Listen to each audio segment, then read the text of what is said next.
Hello friends, today we will discuss consumers' rights of class 10 CBSE course. So we all are consumers who purchase goods from others. So we consume goods by purchasing it from the market, from the producers.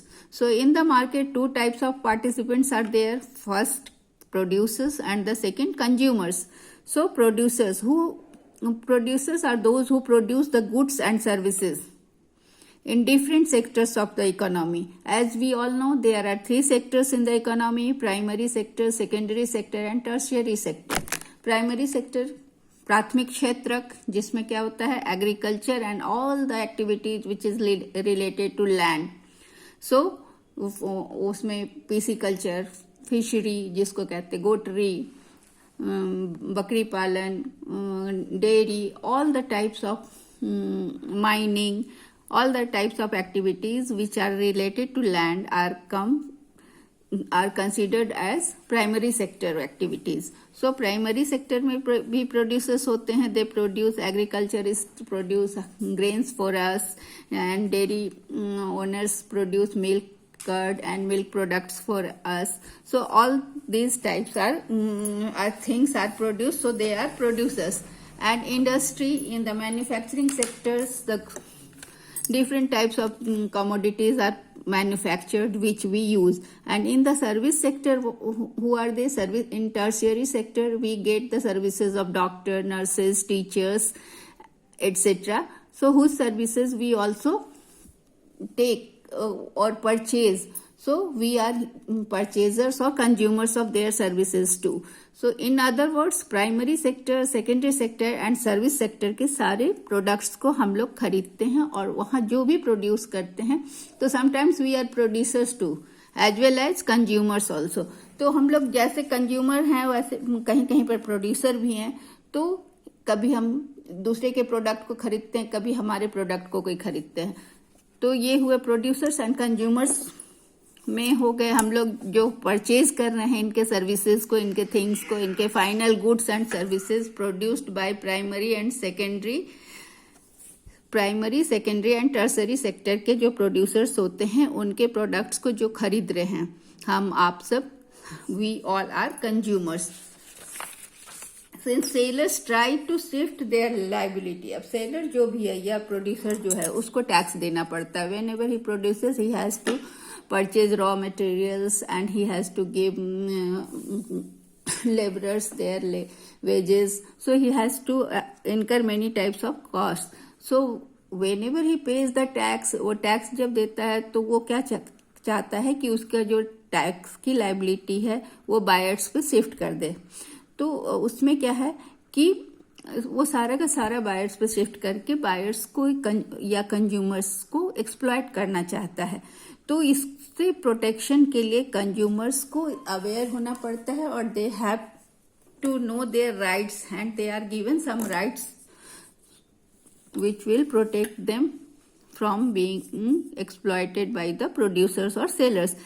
तो sellers से आप सामान खरीद लेते हो, जब जाते हो मार्केट से और लेके आते हो वो सामान डिफेक्टिव आ जाता है. आप ग्रेन्स लाते हो उसमें कीड़े निकल आते हैं और whenever you go back to the seller he refuses to change it.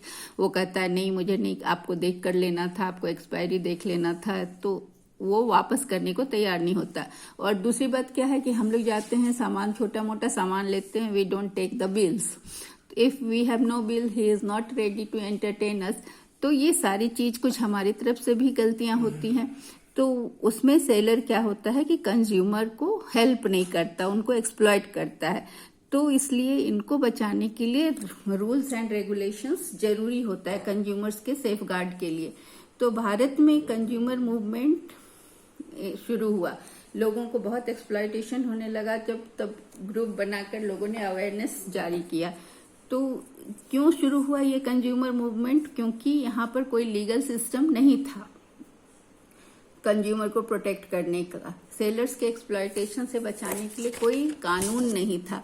दूसरा क्या था कि फूड शॉर्टेज था. पहले फूड शॉर्टेज था, यहाँ एग्रीकल्चर बहुत एडवांस स्टेज में नहीं था. लैक ऑफ रेन और मानसून बेस्ड एग्रीकल्चर होने से फूड का शॉर्टेज था. तो लोग महंगे दामों पर बेचते थे, प्रोड्यूसर एक्सप्लॉइट करते थे। ब्लैक मार्केटिंग थी, चीजें होती भी थी तो उनको छिपा दिया जाता था और बाद में महंगे दामों में दिया जाता था। ब्लैक मार्केट का मतलब मार्केट से चीजें गायब हो जाती थी और उन्हें फिर अधिक दाम पर बेचा जाता था। बाजार में पहले स्कार्सिटी दिखा दिया गया कि देयर इज न, जैसे हम लोग देखते हैं ना कि अनियन, प्याज का क्या होता है कि हमेशा शॉर्टेज दिखा देता है, फिर महंगे मूल्य पर तो मिलता है। तो ये इसे ही हम ब्लैक मार्केटिंग कहते हैं, मार्केट से चीजों को गायब करके बाद में महंगे दामों पर बेचना। फूड एडल्टरेशन, फूड एडल्ट्रेशन में क्या है, मिलावट कर देते हैं, जैसे कि मसालों में कंकड़ पत्थर मिला दिए, बेसन में चावल का आटा मिला दिया, इस तरह का एडल्ट्रेशन करके तेल में किसी और चीज का तेल, सस्ते सरसों के तेल में कोई सस्ती चीज का तेल मिला दिया। इस तरह से वो कंज्यूमर को एक्सप्लॉइट करते हैं, उन्हें सही चीजें नहीं देते थे। तो 1986 में government of India passed an act, government of India ने एक एक्ट पास किया जिसे कंज्यूमर प्रोटेक्शन एक्ट, इसको कोपरा भी कहते हैं। कोपरा में सीओ कंज्यूमर का हो गया और पीआर प्रोटेक्शन का और एक्ट का ए। So it is very commonly known as COPRA 1986। ये पहली बार ये कानून बना। This law was passed, this act was passed to protect the interests of consumers and to grant them the right to get legal protection against exploitation by sellers. कोपरा के आने से क्या हुआ कि कंज्यूमर्स की स्थिति अच्छी हो गई। अब वो उन्हें कोई भी एक्सप्लॉइट नहीं कर सकता था और उन्हें कानून का प्रोटेक्शन मिलता था, कानून उनको मदद करता था। ठीक है, अब ये कंज्यूमर का एक्सप्लॉयटेशन होता क्यों था, इसका क्या रीजन था? तो कंज्यूमर का प्रोटेक्शन होता था इसलिए कि कंज्यूमर खुद अवेयर नहीं है। जो हम लोग उपभोक्ता हैं अवेयर नहीं होते हैं, जाते हैं हम लोग कहीं भी जो प्राइस बोलता है चीज दे देते हैं। हम लोग कभी शायद ही चेक करते हैं, अभी भी इतना लॉ बनने के बाद भी मतलब हम लोग इग्नोर करते हैं। दाम लिखा हुआ है 15 रुपया बिस्लरी के बोतल में और हम लोग 20 रुपीज दे के खरीद लेते हैं। बहुत सारी चीजें एमआरपी पे खरीदते हैं, कभी कभी एमआरपी से ज्यादा भी वो प्राइस चार्ज करता है और हम बिना कुछ प्रोटेस्ट किए ले लेते हैं। तो that is called lack of consumer awareness. We are not aware, we don't see the price and we pay, we don't see the expiry date and we purchase. So ये अवेयरनेस की कमी है। फिर कंज्यूमर्स इग्नोर स्मॉल लॉसेस, वही कि थोड़ा पैसा 5 रुपये ज्यादा देना पड़ा तो कोई बात नहीं, दे देते हैं, ले लेते हैं। जैसे आप ट्रेन में जाते हो तो आपको हमेशा एमआरपी से ज्यादा वो सेल करता है और आप देने के लिए तैयार हो जाते हो, क्योंकि लोग दे देते, सो दे चार्ज हाई प्राइसेस। अगर सारे मिलके हो जाएं कि नहीं जो प्राइस प्रिंट है वही देंगे तो फिर वो नहीं ले सकता है। फिर lack of consumer awareness regarding their rights, consumers को ये भी नहीं पता होता है कि अगर ये ज्यादा ले रहा है तो वो क्या कर सकते हैं, क्या एक्शन ले सकते हैं, मतलब उनको अपने राइट्स का भी पता नहीं होता।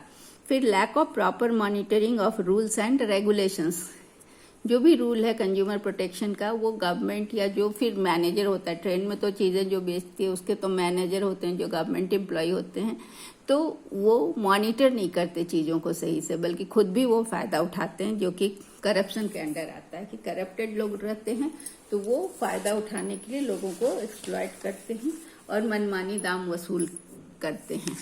ठीक है, तो ये कोपरा जो ये कंज्यूमर्स को एम्पावर करने के लिए इस गवर्नमेंट ने बहुत सारे काम किए। ठीक है, तो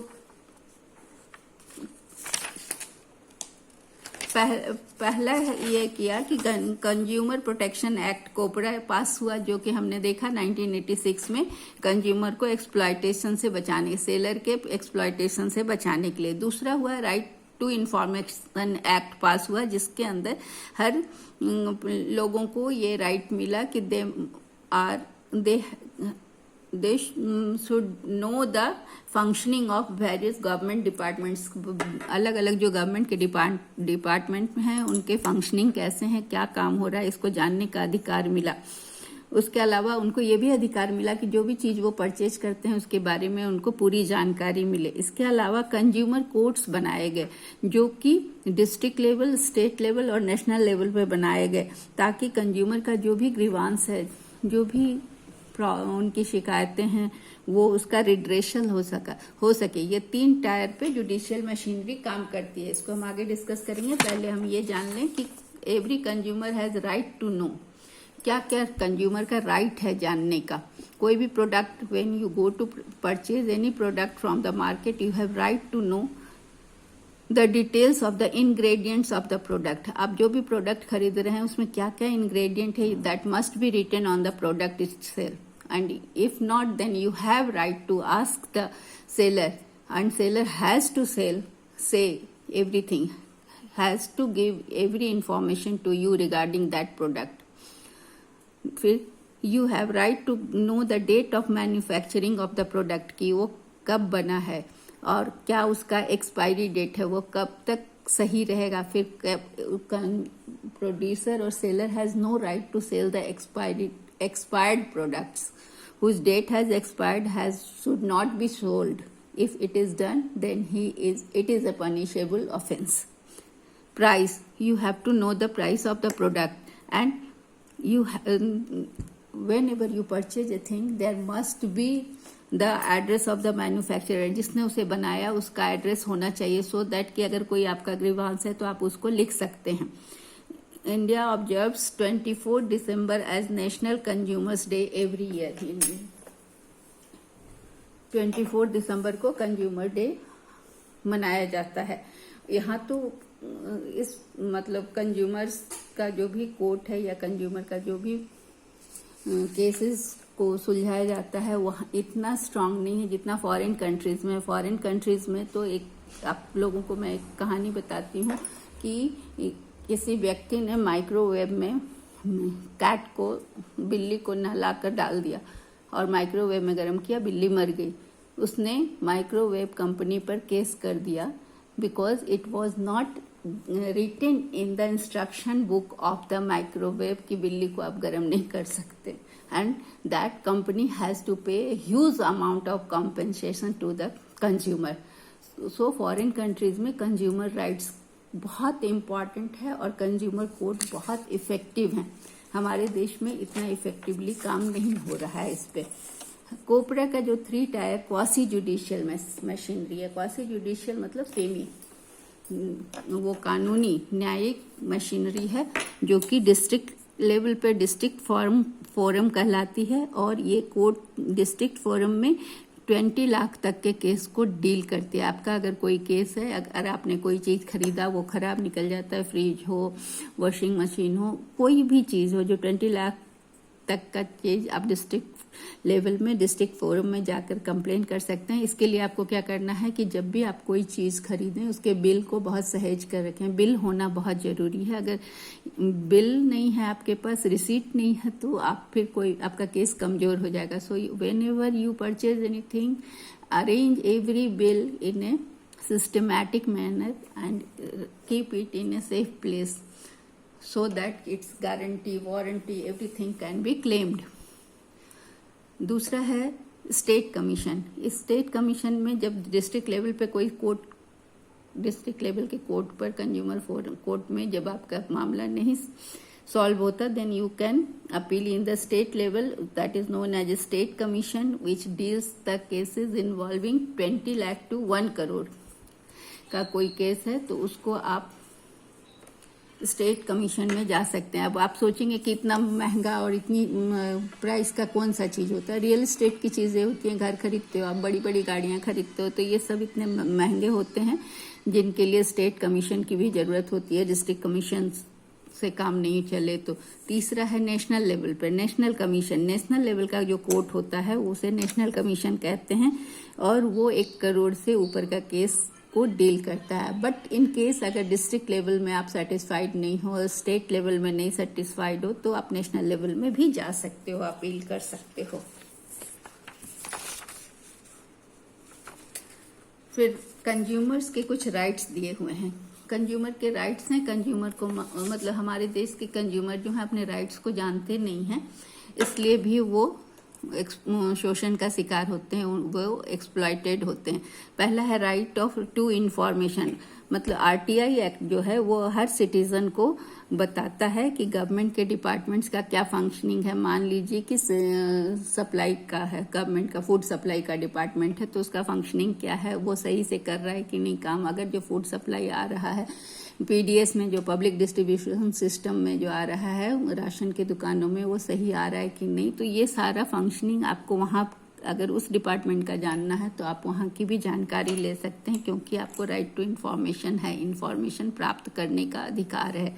राइट टू चूज, आपको कोई भी सामान, कोई भी प्रोडक्ट को चूज करने का अधिकार है, चाहे आपका एज कुछ भी हो, चाहे आपका जेंडर कुछ भी हो, या आप किसी भी कैपेसिटी में हो, मतलब अमीर हो गरीब हो, फिर भी आपको सही सामान चूज करने का या किसी भी ब्रांड का प्रोडक्ट खरीदने का या लेने का अधिकार है। कोई आपको इससे मना नहीं कर सकता। राइट टू रिड्रेसल, अगर आपको कहीं पर कोई सामान डैमेज्ड मिल रहा है या फिर सही क्वालिटी का नहीं मिल रहा, you have to right to get compensation for that product.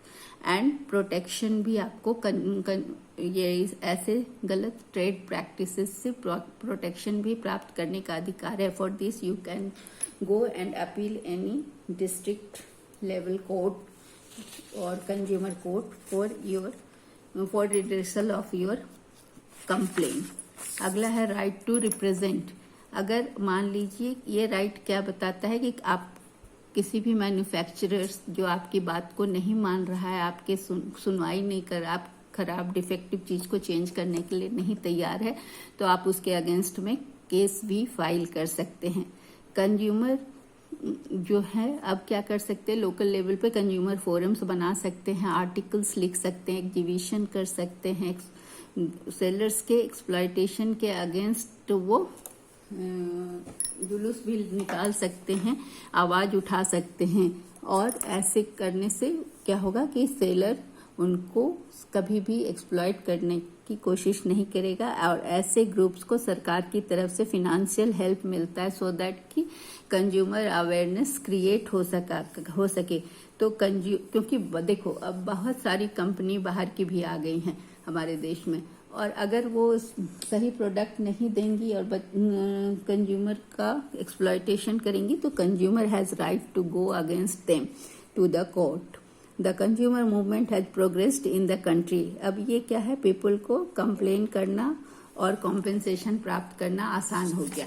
अब हमें ये जानना है कि कौन कौन सा, कुछ लोगो होते हैं, कुछ मार्क्स होते हैं कुछ प्रोडक्ट्स के, जिसको कि खरीदते समय ध्यान देने से क्या होता है कि हमें सही चीजें मिलती हैं। ये जो ब्रांडेड चीजें होती हैं जिसमें इनके मुहर लगे होते हैं, या तो वो चीजें रिलायबल होती हैं। जैसे मशीन और अप्लायंसेस जो भी होते हैं उसमें आईएसआई मार्क्स होता है, तो जिसमें आईएसआई मार्क्स है, मेडिकल के भी सामान होते हैं, जिस तरह का मतलब यूज होने वाला मशीनरी टाइप का जो भी या मेडिकल इक्विपमेंट जो भी होता है उसमें आईएसआई मार्क्स है, तो वो चीज सही होगी। एग मार्क क्या होता है, एग्रीकल्चरल प्रोडक्ट्स जो भी होते हैं, घी, तेल और भी जो एग्रीकल्चर से बने हुई चीजें होती हैं उसमें एग मार्क होता है। आटा वाला अगर बोरी बंद वाला लेंगे तो उसमें एग मार्क होता है, तो एग मार्क वो क्वालिटी को बताता है। आईएसआई, एग मार्क, ये सब क्वालिटी। और एफपीओ जो है वो fruit and vegetable products, jam, अचार, पिकल्स, ये सारी चीजों को एफपीओ से मार्क किया जाता है। तो ये सारी चीजें आप अगर ये मार्क देखकर खरीदते हैं तो आपको सही चीज मिलती है। और दूसरी बात है कि जब भी आप कोई चीज को खरीदने जाएं तो उसका मैन्युफैक्चरिंग डेट देखें, एक्सपायरी डेट देखें, उसके इंग्रेडिएंट्स को देखें और तब उसको खरीदें। और उसके बाद अगर उसके बाद भी कुछ गड़बड़ी हो तो बिल जरूर लें और उस बिल को रखें, ताकि आप उससे फिर कॉम्पेंसेशन क्लेम कर सकें। और as a consumer you should be aware, और किसी को आपको मतलब अलाउ नहीं करना चाहिए कि वो आपको चीट कर सके।